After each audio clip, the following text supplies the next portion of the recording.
1966. La figura de Mao Zedong se perfila como dios de su propia nación, azote de los Estados Unidos y símbolo de la revolución en el mundo.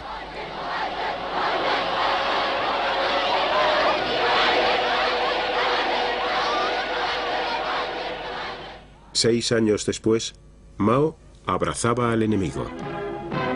At the summit, face to face, two leaders who direct the destiny of 1 out of 3 persons on the earth. The gate to friendly contact, says Zhou Enlai, has finally been opened.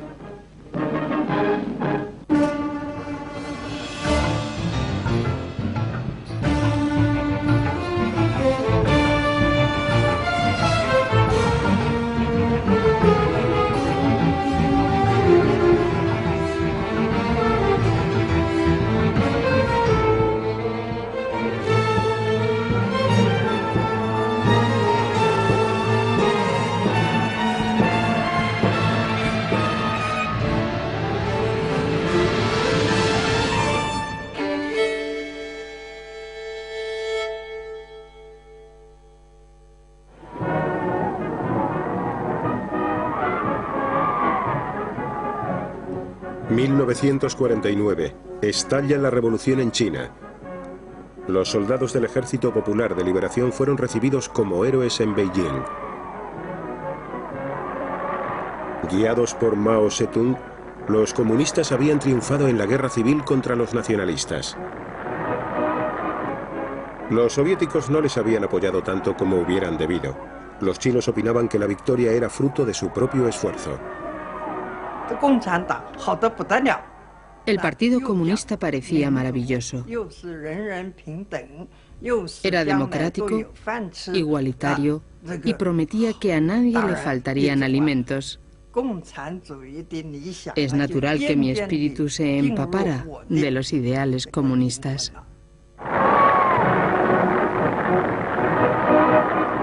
Los estadounidenses estaban desconsolados ante la pérdida de China, su mejor amigo en el continente asiático.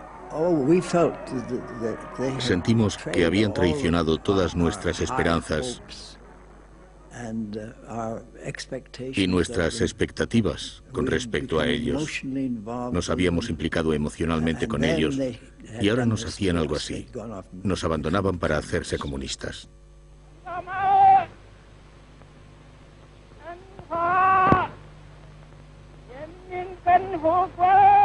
El 1 de octubre, Mao Zedong comunicó a la multitud que se había congregado en la plaza de Tiananmen el nacimiento de una nueva China.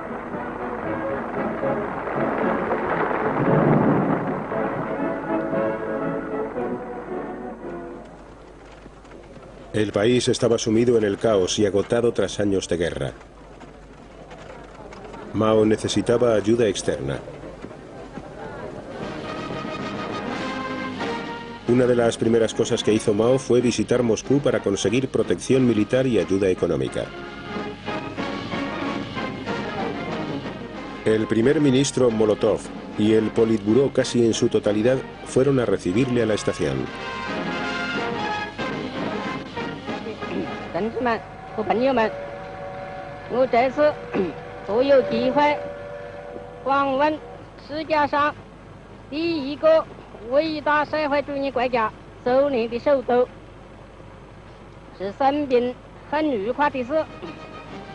Entonces Mao se dirigió al Kremlin para reunirse con Stalin. Mao estrechó la mano de Stalin durante un lapso de tiempo muy largo. Stalin, en cambio, salió a recibirle pausadamente. Sabía desempeñar muy bien el papel de jefe de Estado. Stalin era muy buen actor. Y no se dio tanta prisa como Mao en saludarle. Stalin no le asustaba y tampoco recelaba especialmente de él. La cuestión era, ¿cómo podrían llegar a un acuerdo? Mao tenía una forma de pensar propia y Stalin también tenía la suya, pero Mao podía esperar, no tenía prisa alguna. Mao debía mostrarse paciente. Deseaba firmar un tratado de amistad chino-soviético sin hacer demasiadas concesiones.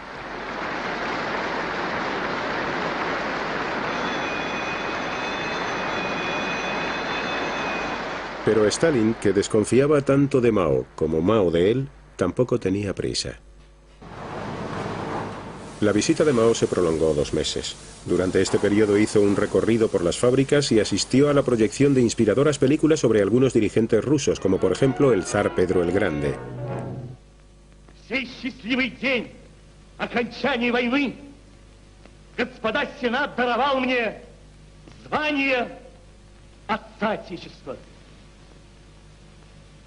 Суров я был с вами, дети мои, ибо не для себя был суров, но дорога мне была Россия.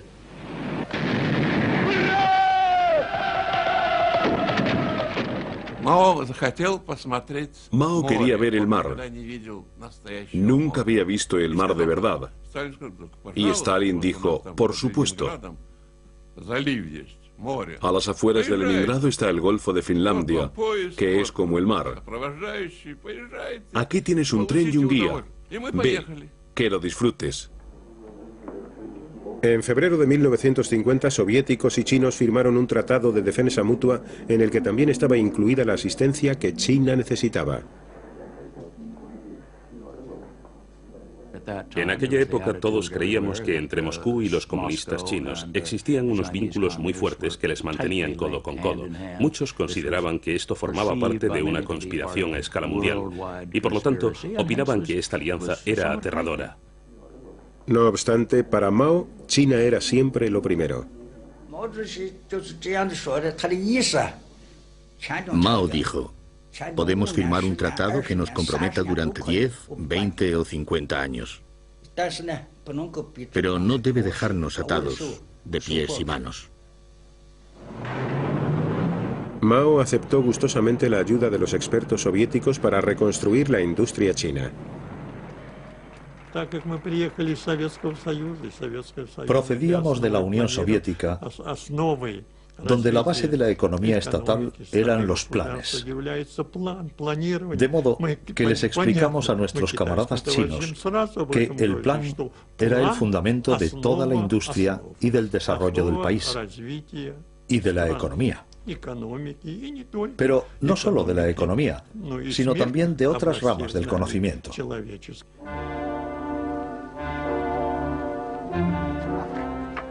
Los dirigentes chinos se embarcaron en reformas agrícolas muy radicales. Despojaron de sus tierras a los grandes propietarios y se las entregaron a los campesinos. Los antiguos terratenientes fueron denunciados y humillados en público.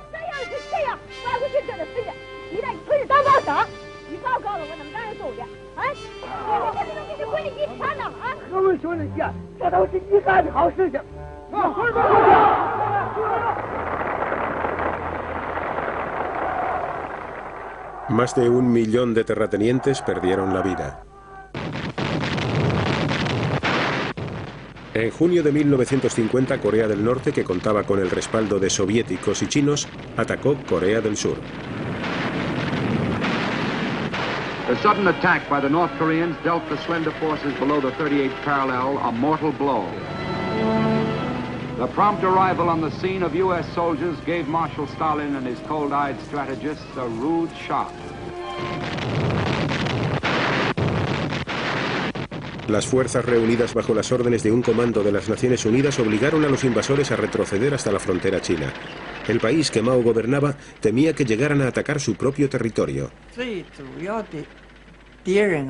El principal enemigo era Estados Unidos.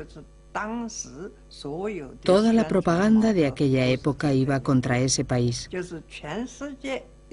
El proletariado del mundo entero debía unirse para acabar con los capitalistas.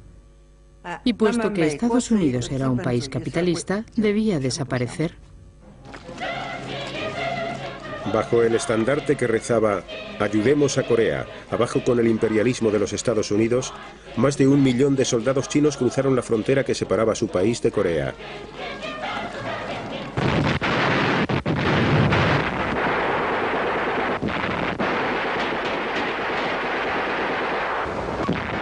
La guerra de Corea duró 3 años, durante los que perdieron la vida más de 500.000 de soldados chinos.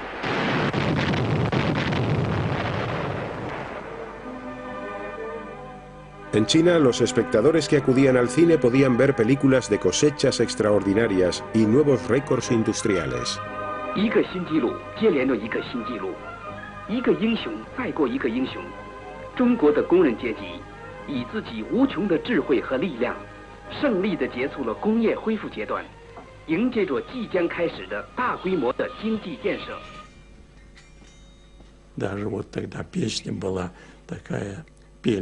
En aquella época, tanto rusos como chinos solíamos cantar una canción titulada Moscú-Pekín. Decía algo así como: los rusos y los chinos son hermanos para siempre. El camarada Stalin siempre insistía en ese punto. Arkhipov, tú y tu equipo no debéis olvidar jamás esto. La producción de acero era el patrón con el cual se medía el vigor nacional. El éxito obtenido por el primer plan trienal fue largamente celebrado, pero la ayuda soviética, aunque muy estimulante, tenía un precio. Nosotros, el pueblo chino, estábamos entusiasmados con los soviéticos. Eran nuestros hermanos mayores y nuestros mejores amigos, por lo que esperábamos que nos dedicaran una calurosa bienvenida. La primera vez que fuimos a la Unión Soviética, nos ofrecieron un gran banquete. Comimos muy bien. Los alimentos eran buenísimos. Pero nunca esperamos que el ágape no fuera gratuito. Nos pidieron más de 9.000 rublos por la cena, cosa que nos dejó atónitos. La muerte de Stalin en 1953 causó un profundo impacto en China. A pesar de sus recelos, Mao siempre había respetado la férrea autoridad del líder soviético. Tras una lucha por el poder en el Kremlin, Nikita Khrushchev se alzó como el nuevo líder soviético. Él y su Politburó visitaron China para mantener la alianza anteriormente establecida. Las dimensiones y el poder del bloque comunista cada vez preocupaban más a la administración estadounidense. We can see that China is the basic cause of all of our troubles in Asia. If China had not gone communist, we would not have had a war in Korea. If China were not communist, there would be no war in Indochina. There would be no war in Malaya. Today, there are approximately 540 million people who can be counted on the side of the free nations. There are 800 million on the communist side. And there are 600 million others who must be counted as non-committed. Estados Unidos hizo todo lo posible por frenar el avance del comunismo. Para evitar que China atacara el bastión nacionalista chino de Formosa, actualmente Taiwán, los Estados Unidos financiaron una concentración de elementos militares en la isla. Generalissimo Chiang Kai-shek, along with his American advisors, reviews Free Chinese nationalist forces in an Independence Day parade. More than 500,000 soldiers, sailors, airmen and marines have as their ultimate aim and living goal the return to China's mainland. El gobierno nacionalista estaba dispuesto a proteger dos pequeñas islas que se encontraban fuera de las costas de China, Quemoy y Matsu. Desde el punto de vista de los Estados Unidos, esas pequeñas islas situadas a orillas del continente no tenían significado alguno en sí mismo. Por otro lado, los nacionalistas chinos las veían como símbolos de lo que los Estados Unidos sería capaz de hacer para ayudarles. De hecho, Chiang Kai-shek colocó a gran parte de su ejército en esas islitas. En 1954 los comunistas bombardearon la isla de Quemoy. 3 meses más tarde, Washington firmó un tratado de defensa mutua con Taiwán. Almost immediately, the major units of the 7th Fleet are shifted to Formosa to augment the United States and nationalist patrols in the Strait and along the mainland. The action upholds the United States pledge to meet the common danger, communism. El despliegue de fuerza estadounidense no consiguió poner fin al desafío lanzado por la China comunista. The Allied nations possess together plenty of power in the area.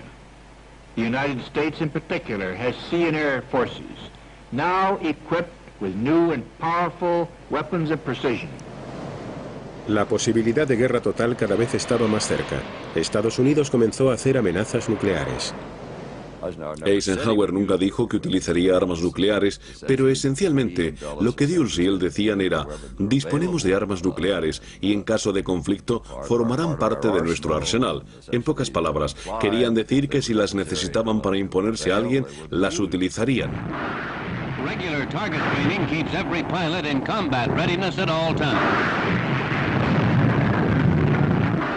La provocación de Mao y las respuestas de Estados Unidos afectaban a Khrushchev, puesto que eran sus bombas nucleares las que garantizaban la seguridad de China. Khrushchev comunicó a los chinos que en poco tiempo la guerra con el imperialismo sería inevitable. En el 20º Congreso del Partido Soviético, celebrado en 1956, en una sesión secreta que no fue filmada, Khrushchev denunció a Stalin y lo tachó de criminal. Mao se tomó estas palabras como una amenaza a su propia forma de gobierno. La actitud de Mao estaba muy clara. Pensaba que la crítica a Stalin había sido totalmente improcedente, puesto que Stalin había sido un estadista internacional. Mao Zedong le dijo: su decisión no es correcta y su discurso tampoco lo es. Khrushchev comenzó a exponer sus argumentos, pero Stalin es un miembro del Partido Comunista de la Unión Soviética. Tenemos derecho y nos corresponde a nosotros hablar sobre él cuando proceda. Se trata del culto a la personalidad de Stalin. Por eso hemos tomado esta decisión.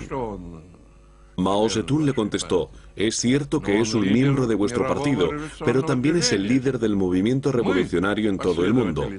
Nosotros somos seguidores de Stalin. ¿Cómo podéis minimizar el papel de Stalin para decir que no era más que un miembro del Partido Comunista Soviético, así como así?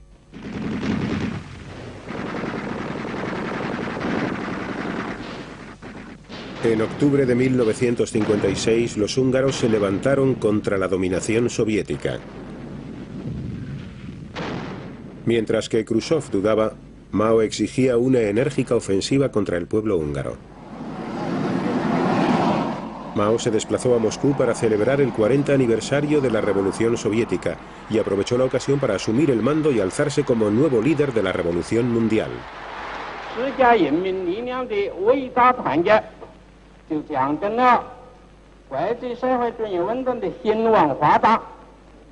Pero la ayuda soviética minaba el objetivo de Mao, que no era otro que conseguir la independencia total. En 1958 llegó la hora de la verdad. Khrushchev quería construir una estación de radio de onda larga en la costa china para guiar a los submarinos soviéticos. Por este motivo sugirió crear una flota naval conjunta. Esta fue una clara señal de que los soviéticos querían controlar China. Mao se había dado cuenta de que la Unión Soviética quería hacerse con el control de China, como ya había hecho en otros países de Europa Oriental. Por eso se molestó con Khrushchev y le dijo: si quieres, te dejo toda la costa y yo me vuelvo a las montañas. Mao seguía necesitando la pericia de los soviéticos. Deseaba crear una industria nuclear propia para China. Los camaradas chinos expresaron entonces un nuevo deseo. Dijeron que les gustaría mucho recibir más ayudas de nuestro país, ayudas que destinarían a construir plantas e instalaciones para producir bombas atómicas. Con este motivo, los dos países firmaron un acuerdo. Mao dijo que la bomba atómica era un tigre de papel. Pero también sabía que para un país el hecho de poseer la bomba atómica o no tendría una gran importancia en su posición en el mundo y en su influencia internacional. En 1958, Khrushchev visitó China para renovar el apoyo soviético, pero las exigencias nucleares de Mao habían causado daños irreparables en las relaciones de China con su hermano mayor. Mao Zedong dijo: vosotros sois comunistas y nosotros somos comunistas. Los comunistas suelen compartir. ¿Nos daréis la bomba atómica o no? A lo que Khrushchev respondió: ¿Y para qué queréis vosotros la bomba atómica? Nosotros la tenemos y defenderemos China como si de la Unión Soviética se tratara. Sí, dijo Mao, eso es cierto. Pero no somos un pueblecito de pacotilla. China es un gran país y queremos tenerla. Khrushchev dijo, no la necesitáis. Y Mao le contestó, ¿eso significa que no queréis dárnosla?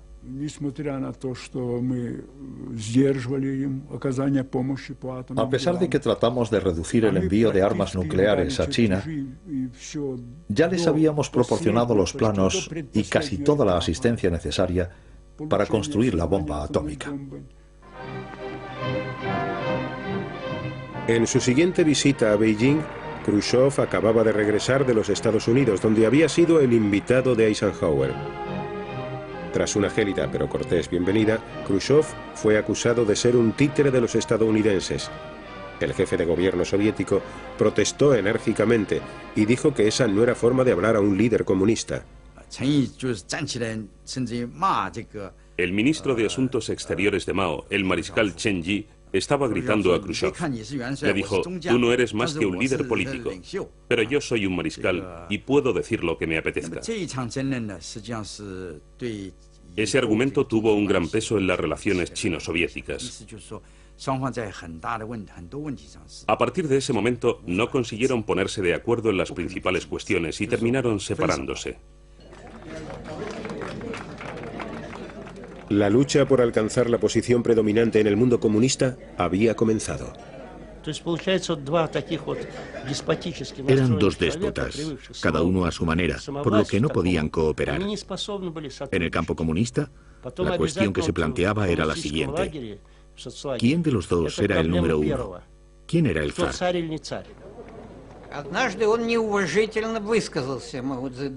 En una ocasión, durante el viaje que Khrushchev hizo en 1959, habló de un modo poco respetuoso sobre Mao Zedong. Dijo que Mao era como una bota vieja de la que había que deshacerse. Tenían que haberlo traducido por algo así como viejo chanclo, pero lo dejaron como vieja bota. Pero bota en chino tiene además otro significado, el de prostituta. Y cuando Kang Shen escuchó esas palabras, creyó que estaban insinuando que el gran líder era una vieja puta. Los asesores soviéticos pronto serían retirados de China. La rivalidad entre las dos potencias comunistas era tanto ideológica como personal. Las disputas ideológicas podían resultar bastante cómicas. El lado soviético decía, nosotros somos los marxistas. Y el lado chino contraatacaba, no, los marxistas somos nosotros. Los soviéticos seguían, nosotros somos rojos. Y los chinos a continuación, pues nosotros somos aún más rojos. Esta situación ciertamente podría parecer muy graciosa, pero los daños eran realmente graves.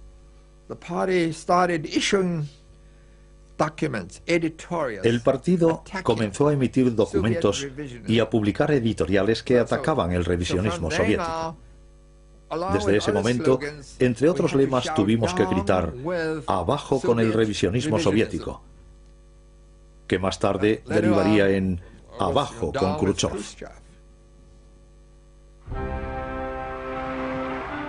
En 1958, Mao había inventado una nueva política conocida con el nombre de Gran Salto hacia adelante. Se trataba de un plan grandioso para transformar China en una rica potencia mundial. El Estado expropió todas las tierras, por lo que la unidad familiar pronto desaparecería, y organizó a la gente en inmensas comunas. Conseguirían alcanzar este mundo utópico de abundancia a base de fuerza de voluntad.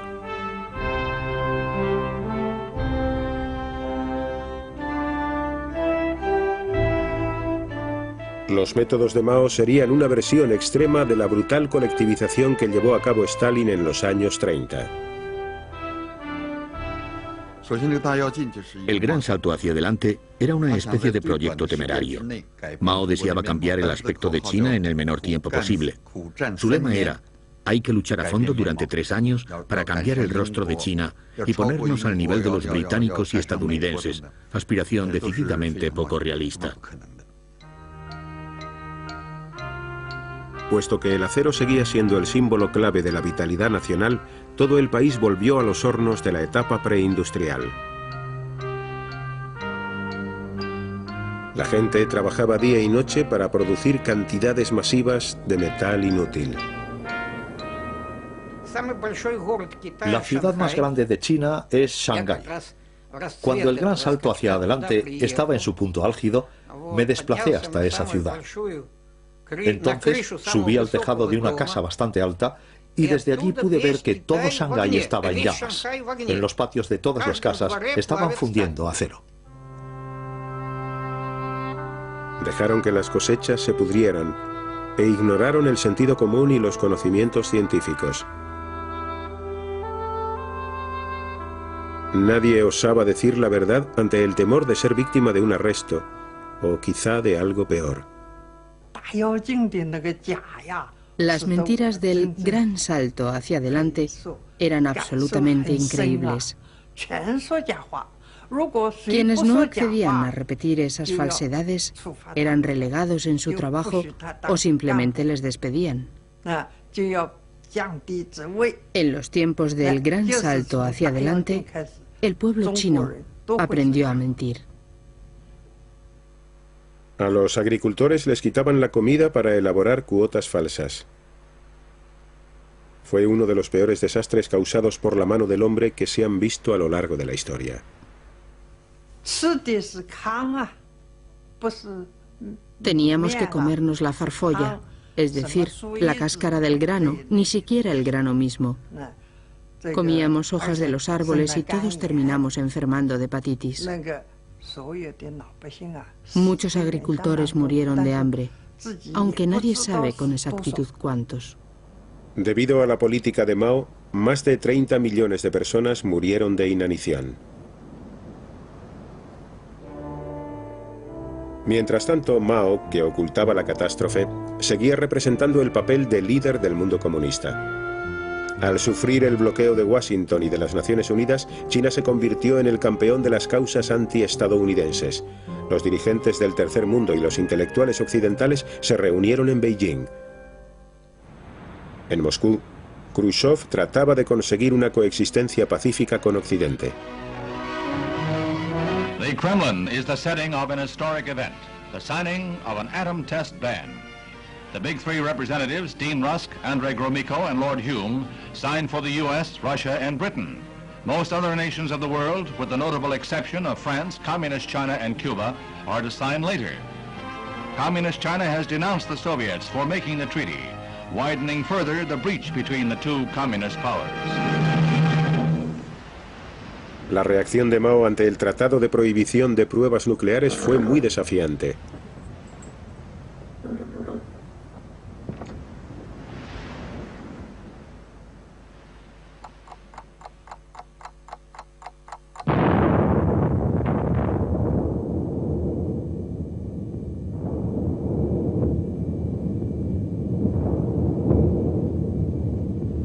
The Chinese Communist nuclear detonation is a reflection of policies which do not serve the cause of peace.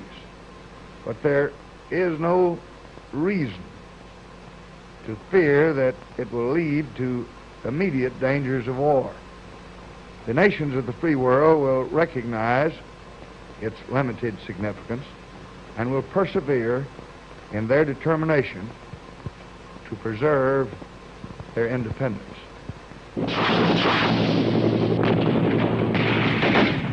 En 1965, los marines de los Estados Unidos fueron enviados a Vietnam. El presidente Johnson estaba decidido a evitar que los comunistas de Vietnam del Norte y sus aliados en el sur adquirieran más poder. En China, se produjeron movilizaciones masivas para apoyar a su país vecino, Vietnam del Norte. The rulers in Hanoi are urged on by Peking. This is a regime which has destroyed freedom in Tibet, which has attacked India, and has been condemned by the United Nations for aggression in Korea. It is a nation which is helping the forces of violence in almost every continent.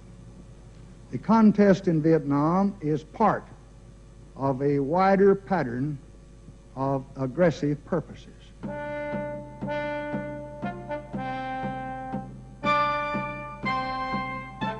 La guerra entre China y los Estados Unidos se perfilaba nuevamente como una opción muy posible.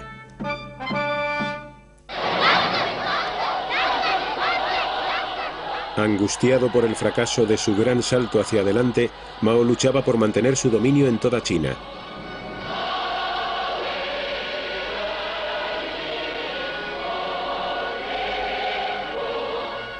En 1966 puso en marcha la Gran Revolución Cultural.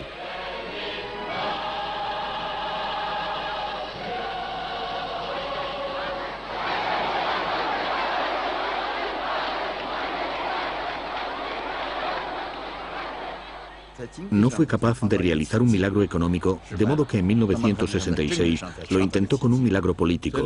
No solo quería deshacerse de sus enemigos, sino que también deseaba hacer algo de lo que Stalin se había mostrado incapaz: destruir la burocracia del gobierno.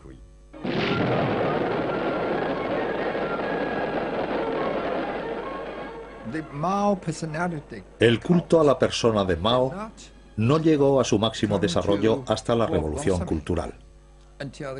Entonces reunió en su persona a los cuatro grandes: el gran líder, el gran timonel del Estado, el gran comandante supremo y el gran maestro. Reemplazó a Stalin e hizo de Beijing el centro de la revolución mundial. Millones de jóvenes fueron reclutados para formar parte de la Guardia Roja de Mao. Explotaron su idealismo para sembrar el caos y destruir así todo vestigio del pasado. Chairman Mao says, Marxism consists of thousands of truths, but they all boil down to one phrase: it's right to rebel. The proletarian revolutionary rebels hold high the great red banner of Mao Zedong's thought. Through big character posters and great debates, they argue things out, expose, criticize, and repudiate thoroughly, and launch fierce attacks on all kinds of representatives of the bourgeoisie. La primera medida que tomaron fue cambiar los nombres de las calles. La calle en la que estaba situada la embajada soviética fue bautizada como Calle del Antirrevisionismo. Hubo algunas manifestaciones en el exterior de la embajada de la Unión Soviética y la mayor parte de los manifestantes eran miembros de la Guardia Roja.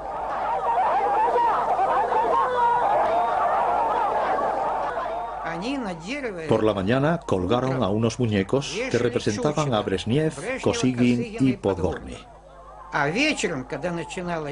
Cuando empezó a oscurecer, los bajaron e hicieron una hoguera a la entrada de la embajada y allí quemaron los muñecos.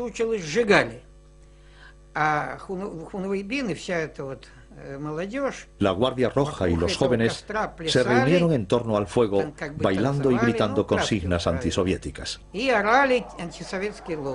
Desde medianoche hasta las 6 de la mañana practicaron la tortura china. Durante 15 minutos guardaban silencio. Y cuando ya casi nos estábamos quedando dormidos, agotados por el escándalo, ellos volvían a empezar. Cada 15 minutos paraban y luego volvían a gritar, y así sucesivamente, toda la noche. A las 6 de la mañana, el alboroto volvió a empezar, pero ya no se callaron en todo el día.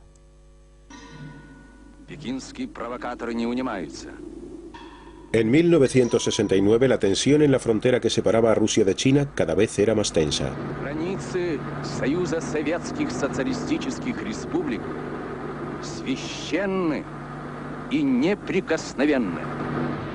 Los choques eran frecuentes. El río Ussuri, situado en la zona oriental soviética de Asia, fue el escenario de la mayor parte de los enfrentamientos.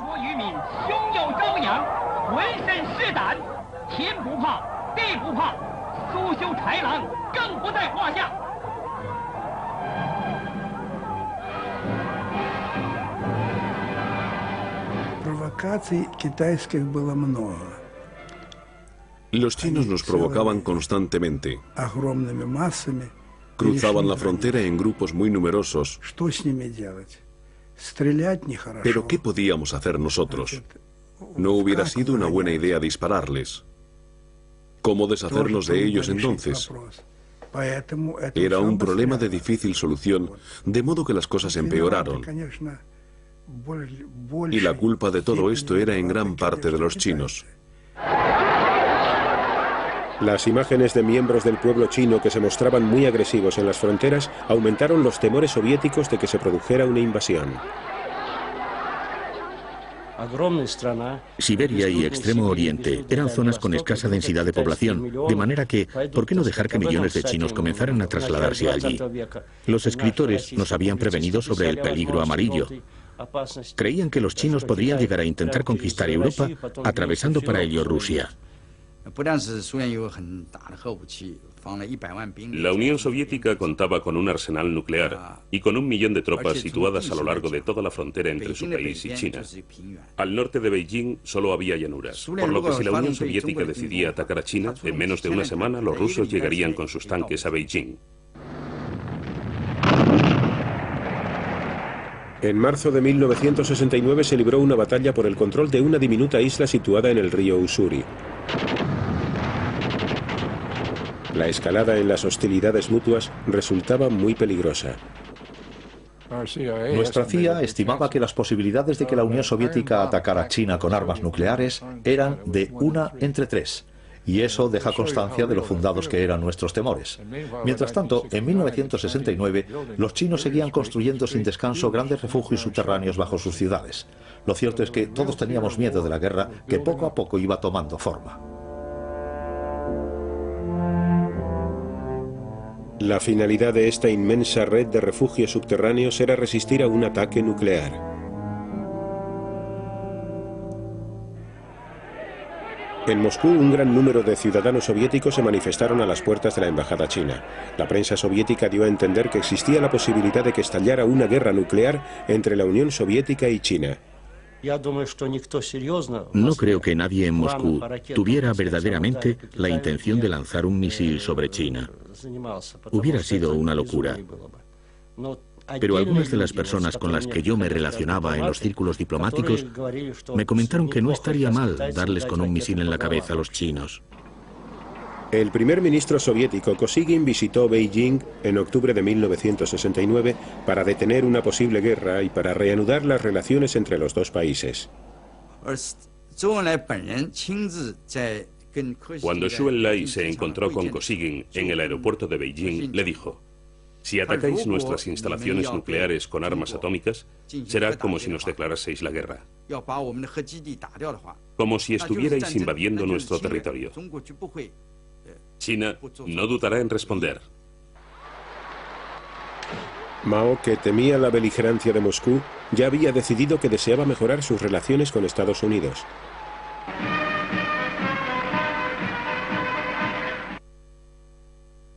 Anticomunista declarado, el nuevo presidente norteamericano Richard Nixon llegó a una conclusión similar.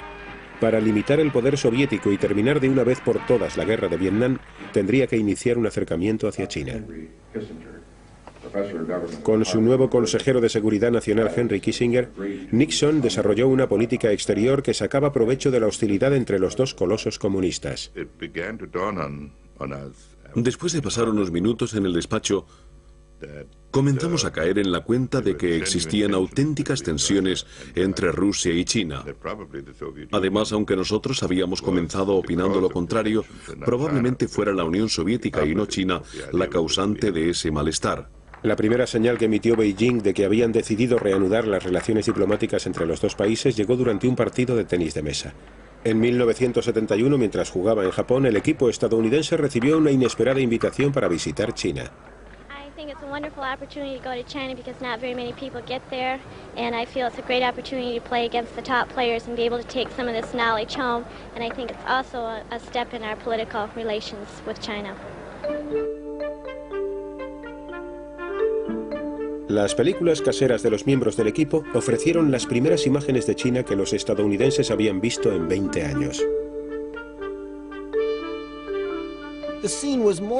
La escena era desconcertante, porque por todas partes se podían ver consignas y símbolos que rezaban: larga vida a la unidad de todos los pueblos del mundo. Abajo con los imperialistas de los Estados Unidos y con sus perritos falderos. Esos carteles y pósters hacían las veces de periódicos, y en uno de ellos vimos una fotografía del presidente Nixon, por ejemplo, con un cuchillo clavado. Era un Nixon enano como un pigmeo frente a un gigante chino que le estaba cuidando. Y mientras tanto, todos eran extremadamente amables y corteses con nosotros. Siempre sonreían. Ellos tenían este lema: primero la amistad y después la competición. Y bueno, al final nos ganaron por 6 partidas a 5. Con la diplomacia del ping-pong se logró un gran avance en las relaciones entre ambos países. En 1971 Henry Kissinger hizo un viaje por toda Asia. Su principal misión consistía en hacer una visita secreta a Beijing y preparar el camino para un acercamiento con China. A medida que el avión se acercaba a la frontera china, íbamos siendo cada vez más conscientes de que ningún estadounidense en misión oficial había puesto los pies en China desde 1949. Habían pasado 22 años en total. Decidí que me gustaría ser el primero en hacerlo, así que mientras Kissinger esperaba sentado en la parte trasera del avión, yo me dirigí a la delantera para ser el primer miembro del gobierno estadounidense en pisar de nuevo territorio chino después de 22 años, en cuanto aterrizara el avión. Henry nunca me lo perdonó, me cogió por los hombros, me apartó y salió del avión en primer lugar. No me limité a poner un pie en suelo chino y a decir, ya está, he hecho historia y nunca olvidaré este momento. Estaba pensando en otras cosas. Me preocupaba quién iba a conocer a continuación y cómo conseguiría concluir esto. Nixon no era una persona muy habladora. Guardaba siempre sus secretos. Pero sí era un gran estratega acostumbrado a salirse siempre con la suya. Ambos disfrutaron con una operación de este tipo. El presidente Nixon, hombre muy decidido y capaz de tomar importantes decisiones, sin embargo, era incapaz de llevar abiertamente la contraria a sus subordinados. Le resultaba muy doloroso, hasta tal punto que se podría decir que le era imposible decirle a un burócrata: no estoy de acuerdo con usted y lo voy a hacer a mi manera. Trataba de encontrar una solución secundaria. Yo estaba moviendo todos los hilos y tratando de encontrar vías más discretas para organizar una especie de reunión secreta en la que se aprobarían una serie de disposiciones hasta el momento desconocidas y que tendría lugar a espaldas del Departamento de Estado, sin que nadie lo supiera, y que podría sorprender al mundo con sus conclusiones. Era una función teatral estupenda.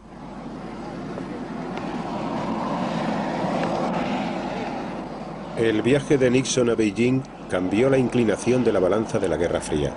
Su triunfo en China también ocupó las portadas de los periódicos, desplazando a los acontecimientos cada vez más nefastos que estaban teniendo lugar en Vietnam. En aquel momento nos pusimos muy nerviosos. Pensamos que era algo muy positivo porque el aislamiento de China del resto del mundo había ocasionado grandes desastres. Sabía que a Mao no le quedaba mucho tiempo de vida y consideré que había tomado una decisión muy acertada. En mi opinión, solo Mao podía haber tomado esa decisión, que ninguno de sus sucesores jamás tendría el valor de modificar. Premier Zhou Enlai moves forward to greet the first American president to set foot on Chinese soil.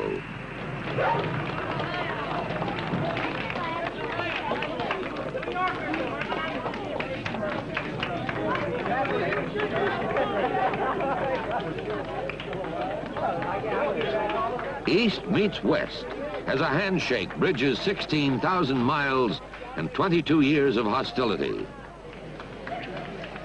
There are no welcoming speeches, no formal ceremonies, just a receiving line made up of Communist Party officials and a military band playing the Star-Spangled Banner. Nixon, el anticomunista declarado, citó las mismas palabras que Mao.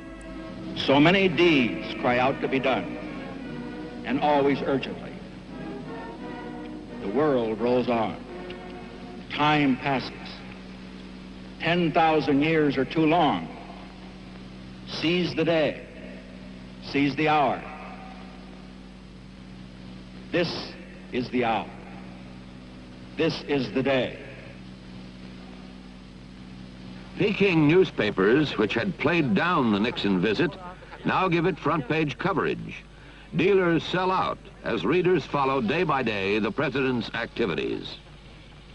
Today, the president walks among priceless treasures from China's golden age. Among them, a pair of ear stoppers used by the emperor to keep from hearing criticism. Give me a pair as a gift. No bajé del avión y dije, ahora acabo de hacer historia. Pero en el camino de regreso desde Beijing supe que sí había hecho historia.